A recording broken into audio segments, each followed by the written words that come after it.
Hey, welcome back. This week spans 2 months of winter in the Pacific Northwest. We begin by sailing south to our winter moorage, where we're able to explore Washington, catch up with old friends, and try out van life in the North Cascades. We also sit down and have a chat about what got us into sailing. Thanks for tuning in. Bye for now. What do you say bye? Say bye. Bye, Port Townsend. After spending 3 cold, grueling, and expensive months in Port Townsend refitting our sailboat, we are headed south into the Puget Sound, where we'll be for the next 2 months, as we wait for the winter to pass.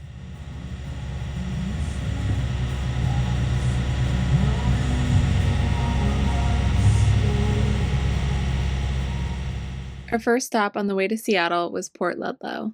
We took advantage of light winds and relatively clear conditions, and it felt so good to just be back out on the water again.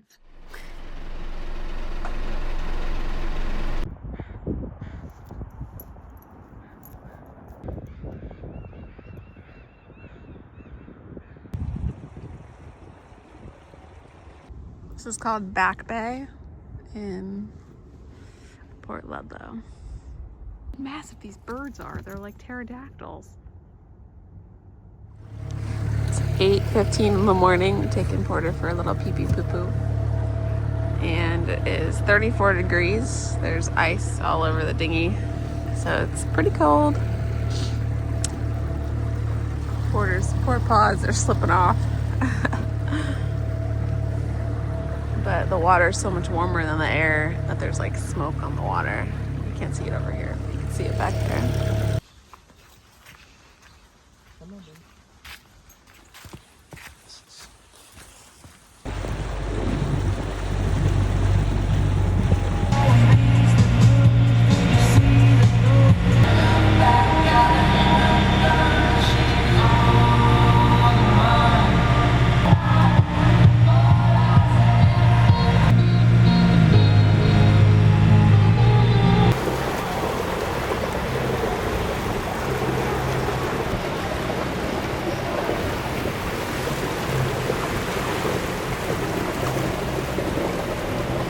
We're on the Manchester United Express. There's multitasking. My multitasking king over there. And we are heading to Seattle, Shilshole Marina, and we're pretty close. Mount Rainier is directly ahead of us. Shilshole Bay Marina is a little north of the main city of Seattle. We are going to pass port to port with the person who we are exchanging slips with. So his name's Alex, and he is going to Port Townsend to replace the spars. Mount Rainier in the background. He's got a cool schooner.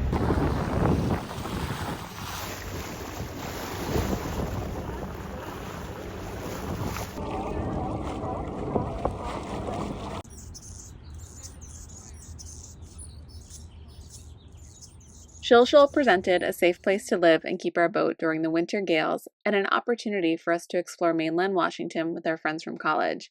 Part of the reason why we sailed to the West Coast in the first place is to see if we liked a place enough to call home in our future years from now, so being able to live here for a while ultimately provided an invaluable experience.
boat life. Bought a van instead. Just kidding. It's Valentine's Day weekend and Dave's going to Japan for the next like 10 days. Or for about 10 days next week. So I was like, you know what, let's do something fun the weekend before. So we rented a van on Outdoorsy. It's a Mercedes Sprinter. So, something like that. It's set up. The owner, Dwayne, is super cool. This is their dog Porter. He's chosen me as a seat for the journey north. We're going to North Cascades National Park or the surrounding national forests. And our plan is hopefully to go to the Baker Hot Springs. And so it's right outside of the national park, so Porter's allowed. How's driving the bus? Driving for, feels like 6 hours. I think we're only 2.5 hours away. We have to get groceries. Feels like I'm driving First we have to pick up the truck and then drive back to the harbor, pack the bus or truck, I don't know what to call this, van. And then went to Trader Joe's, obviously.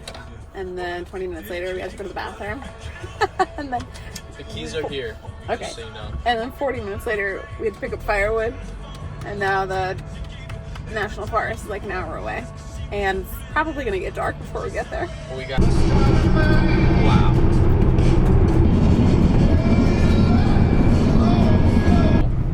Falling rocks. Lovely. Bunch more. Happy we did it. Oh my God.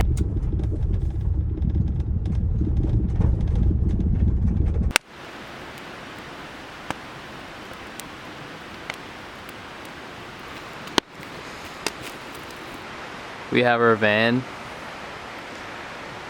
You can't really see it. You'll see it tomorrow. We have Porter.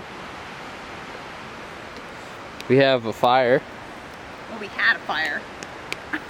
Got here after dark, so we don't really know what our surroundings look like, but we know that there's a waterfall right next to us and a lake right over there. Somewhere over there.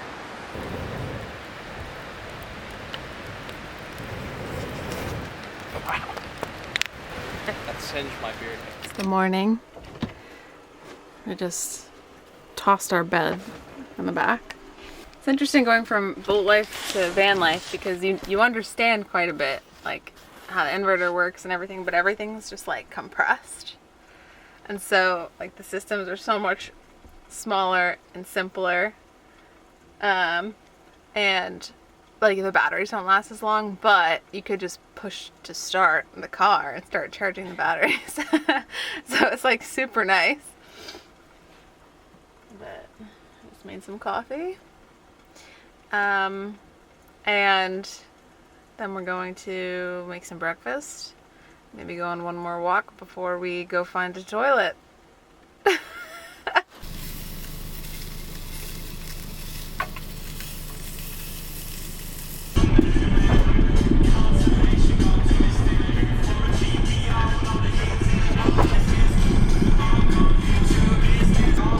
Oh, this is a cool little spot. That is a cool spot.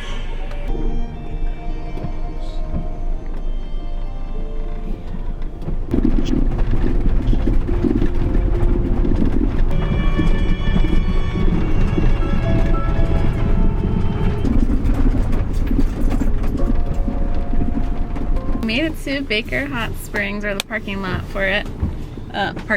Gravel dirt road. We been off-roading for like 40 minutes. It's raining, and then we're kind of at the line. It's Snow line. Yeah, we're at the snow line. It's 39 degrees Fahrenheit here, and so we're really close to it being able to snow. So that'll be super cool if we get to the hot spring and it started to snow. But I think we're still a bit too warm. It's been a false spring, and so that means like all the trees are turning or the flowering, and you know there's tulips coming out of the ground and wherever. And so I'm a little afraid that the bears are also going to think it's a false spring. So crossing our fingers there will be no bears, but we are going to bring our handy dandy weapons, our bear spray, our air horn, and my Swiss Army knife. Oh, and Porter. Are you excited? You excited? How was the off-roading? It was a long road. Oh, it was pretty long, huh? It's not, I don't know how to focus this camera, so sorry if it's kind of weird. Can you see this? Oh, yeah. No, I don't know how to focus it. Damn.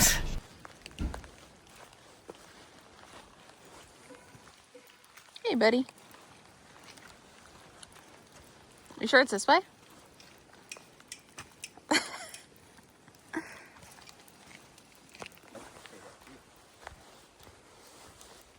We all got layers on, except for Porter. It gets so cold so quick, so we'll see how long this lasts. But he apparently this is only like a 0.6 mile hike to the hot spring. Figured Porter would be okay. We're on the Swift Creek Trail. We made the left, and we're gonna do a couple switchbacks down. I hope there's no bears. I'm gonna freak out. What is this? Oh.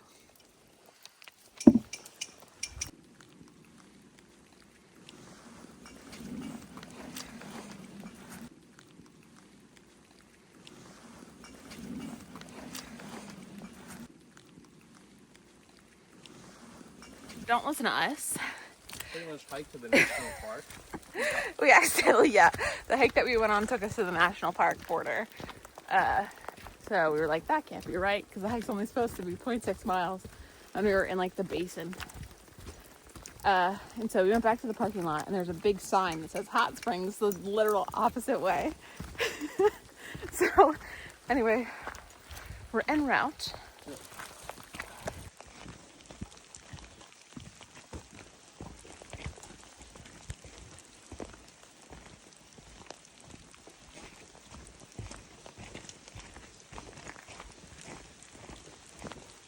That's an easy hike. Wow. Wow. Was it all worth it? Wow.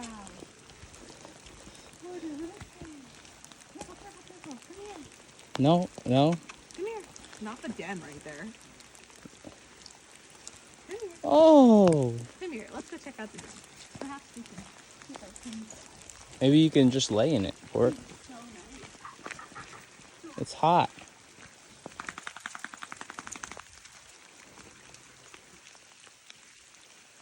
Wow. Come here.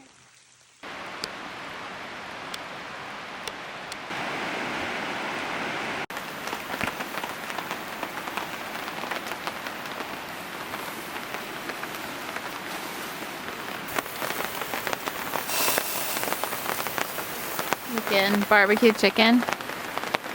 Don't really know why this camera is so dark, but I'm in charge of the fire, so gotta get back to work.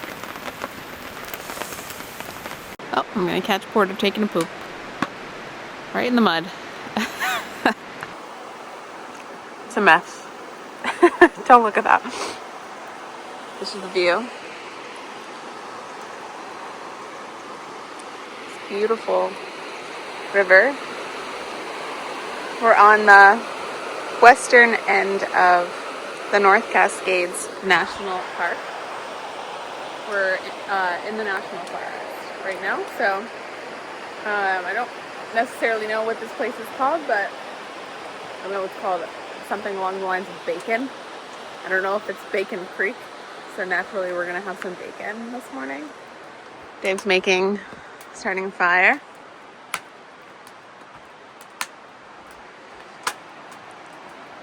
Porter's scavenging as per usual, and I'm making coffee. It's like the inverter system on this truck. Just running this for like literally less than 5 minutes so far. We're down 10% on the house. So it charges back up super quick.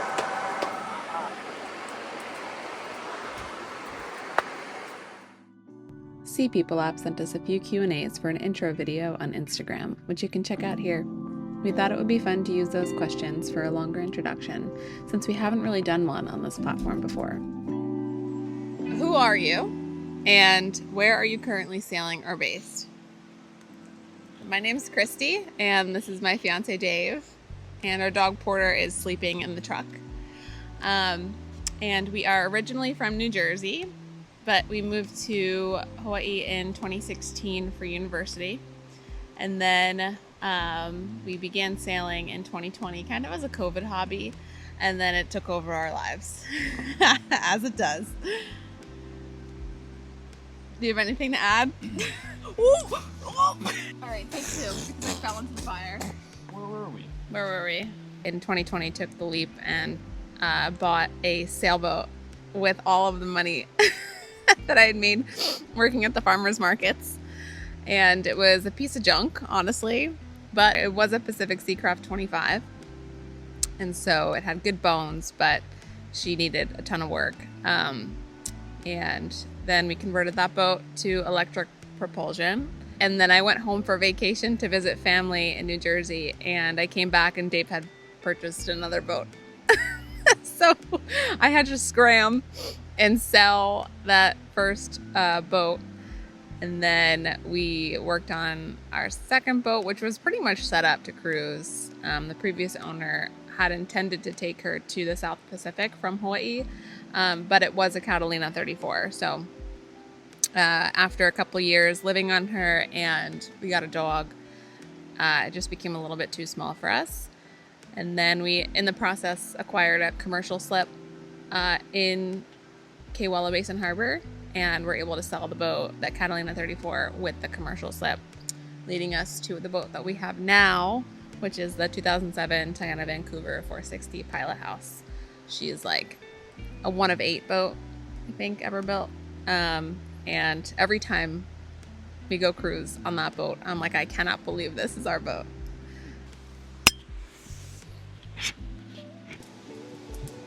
Okay, so I'm kind of emo because we recorded like 15, 20 minutes worth of content and my phone died 5 minutes in. You didn't like? Oh, right. For the record, this is like our 4th take. The first take I fell into the fire. The second take, there was smoke going into the van. Third take, my phone died, so we're gonna try this again. What? We also only have one microphone. Okay. What made you finally take the leap and go for it? Money. Money's the big one. And we had gone through a couple phases in life together, and we'd always maintained the same dream of wanting to get a boat and cruise. But we just never did it. And so it got to a point where we were like, well, if not now, then when? And worst case scenario, we fail. And that's just another chapter of life, you know? Was there a moment when you knew this is it? It was Lahaina return of 2022. We left the dock at 10 p.m. with Christy, our friend Liv, Abby, and myself. We were sailing over to Lanai on Briamia, the Catalina 34. There was a ton of rain, big swell. Our batteries died and our autopilot stopped working. So I had to hand steer all night. Okay, so I'm gonna add some context. This was like our second or third time ever crossing the Ki'iwi Channel. The Ki'iwi is the channel between Oahu and Maui County. And the nickname is the Channel of Bones.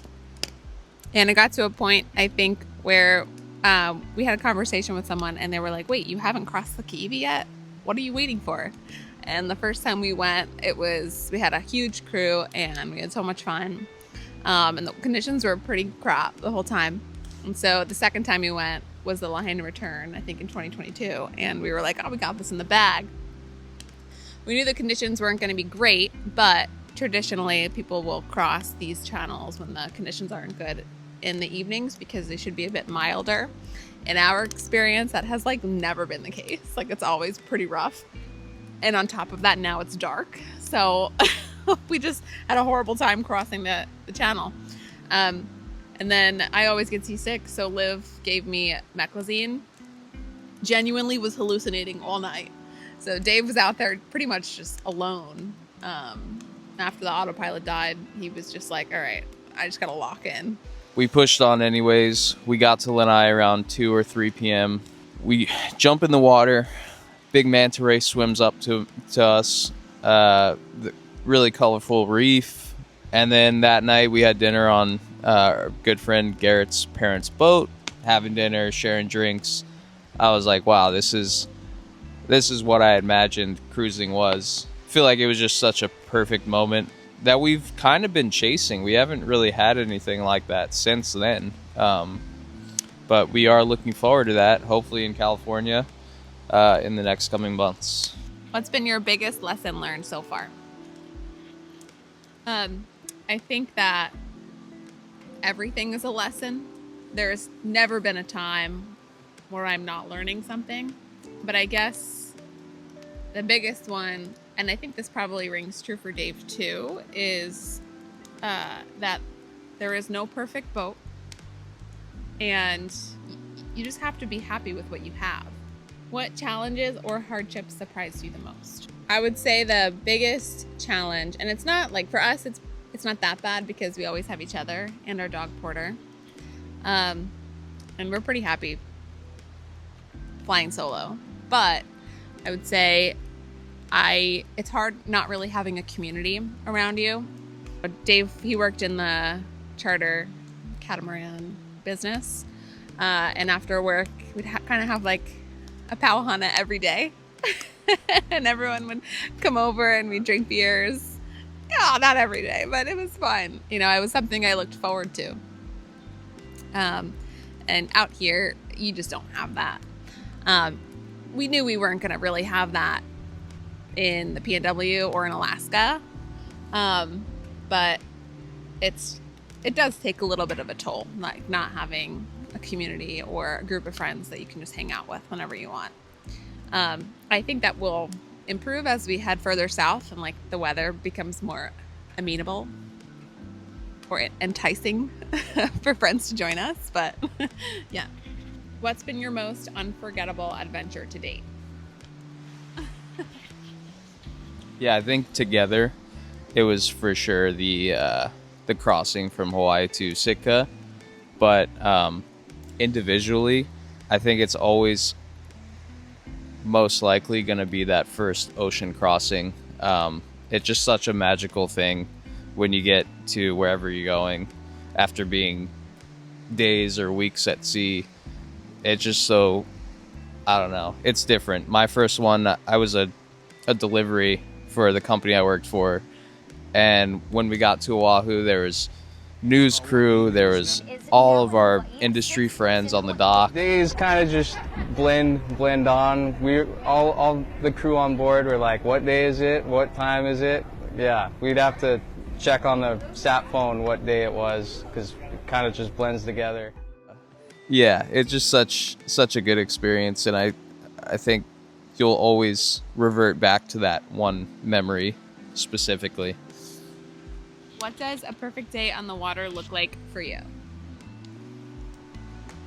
It's definitely going to start off with like super light trade winds, full sails, maybe the Jenniker. Yeah, like a destination that you can see in the distance. But it takes all day to get there because the wind is light, beers are involved. And then we get to the destination, which is a nice sandy beach with palm trees. And we're meeting all our friends there, obviously. Just on the other side of the island, it's very short, 5-10 minute walk. There is a picture perfect surf break, A-frame. Not too big, so everybody can enjoy. And then, yeah, there's got to be a reef to snorkel and dive and catch dinner. And then at night, right after the sun dips below the horizon, we have a fire pit. And we're cooking lobster, fish, all that. So yeah, hopefully we we find that somewhere. We've had each of those experiences individually, but not all together at once. So yeah, if we could just like compress it. Yeah, I'm expecting that in Mexico. I have high hopes for Mexico. What's your biggest dream or goal for the future? Circumnavigate. I guess Dave and I have a hard time quitting. And so I would say that's a long-term goal. It might not happen. Like we seem to be taking things a little bit slow. So I would say that would happen, maybe not in the near future, but definitely in our future. I guess short-term goal, South Pacific, Marquesas. What advice would you give someone who's dreaming about taking a similar leap? I've had friends that want to do that. Not necessarily what we're doing, but just maybe go inner island or something, or head to Tahiti or South Pacific. My first question is always like, what do you want to do with the boat? Where do you want to go? And then that kind of frames what kind of boat they should get versus what they want. You don't have to get the biggest boat to cross oceans, but get one that was designed to cross oceans. Don't get like a day sailor, and you can cross an ocean in it probably, but it's not going to be fun. It's not going to be great. So in our experience, there's been so many points in time where like we're working on a project and it gets to a point where it feels like I've hit a wall. And I'll tell you that there is no one that's going to help you but yourself. Sure, there's people out there that, may be willing to offer a hand, but self-sufficiency, you need to really dig in. You need to dig deep. You need to, don't give up. Like if you can't figure it out, take a step back, think about it for a couple hours to a couple days, depending on what kind of project it is, and figure it out. It feels so easy to give up, but in reality, that's probably your harder option. It's almost about to rain. I can feel it in my bones. What keeps you going on the hard days? A cold beer. Coffee in the morning.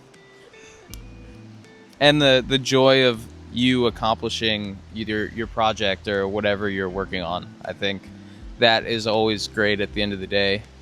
The only thing that ruins that is cleaning up the gigantic mess that is now your boat to make it normal again. But the beer helps for that. Yeah, God, we're going to sound like alcoholics. I'm really sorry. But yeah, I mean, what keeps me going on the hard days is just like a cold beer after the project. Like that's my truth. Or whatever. Gin and tonic. Yeah, Gene C. Okay. Wouldn't you do it all over again? Duh. Yes, but not in the same way. Yes. If I had the knowledge I do now, I wouldn't rip that engine out. Yeah, I would say I would do pretty much everything the same way except for going electric with that first boat. I think that if we did not pursue that endeavor, we would have been like brainwashed, still into thinking that that's kind of like what we need to do. No offense, but it was just like not the move. There is nothing better than than revving that diesel engine. It's just like, it feels so good. It's so powerful. It's so reliable. I mean, it's tried and tested. Yeah, when it works. Do you have anything else to add? You can't do it unless you start it. Unless you have the boat to do it. Unless you hop on someone's boat. That's the best thing, to hop on someone's boat for like a longer passage. Maybe like a week-long passage. And if you don't like it, you'll save a lot of money. So I think that's the smartest thing to do. But we decided to just jump into it because that feeling was never shook after years. So I think that pursuing your dream is risky, and not pursuing your dream is riskier. And that's all I have to say. If this doesn't work out, we'll just go back. Yeah, there's always van life. Yeah, No. This is, speaking of van life, this is like 10 times harder than boat life, honestly. Like, it's so messy, too. Maybe we're just biased. Okay. So cold. Cut the tape. Porter, do you have anything else to add? Now that it's time to smoke this. This is so nice.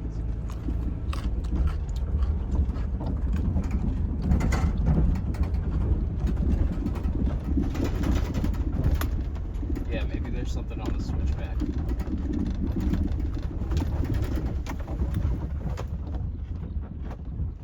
Scary though.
Hey!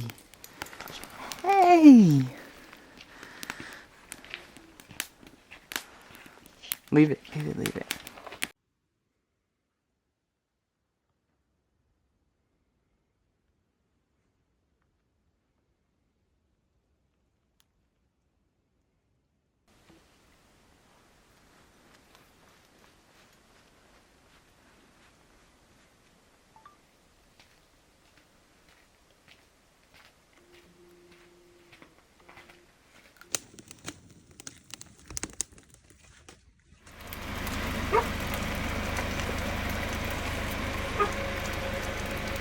It is 28 degrees out.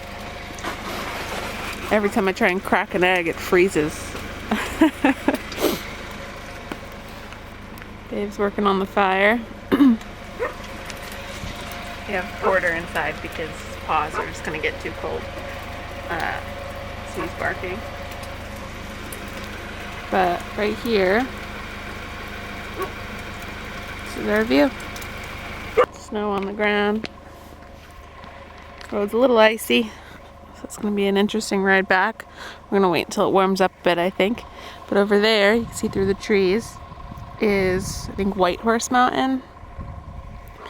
Over there is I think Baker, I think. And then it's so clear today, you can see all the mountains all the way up in, it looks like Canada.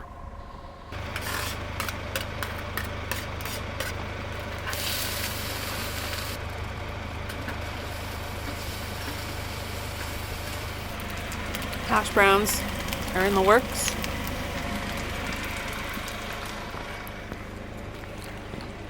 How's the fire going? Turns out it's hard to start a fire when it's cold outside. Huh. Crazy.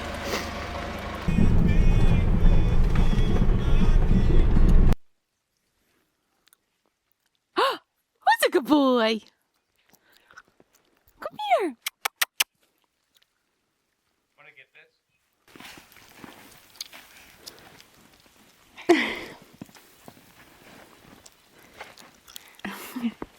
It's snowing. It was snow all over your face. Your little paws are probably so cold. You're a Hawaii boy. You're not built for this.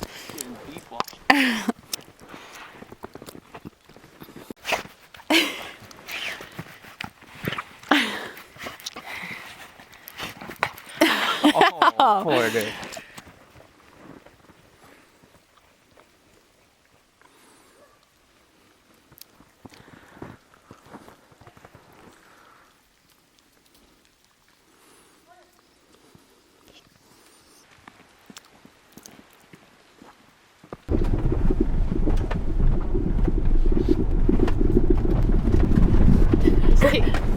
Such a big rig to be taken back here. I'd say this is probably the biggest you could go Rig? to get up here. Yeah. I don't know what I would want in a van, honestly. Oh, it's blocked.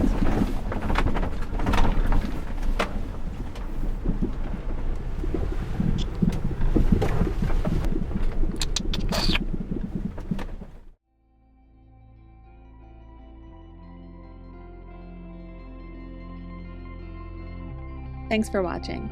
While Washington and van life might not be for us, we thoroughly enjoyed our time in this neck of the woods. Luckily, spring is right around the corner. In March, we'll push off the dock to cruise the Puget Sound and make our way back up to the San Juan Islands, where we'll spend April and May.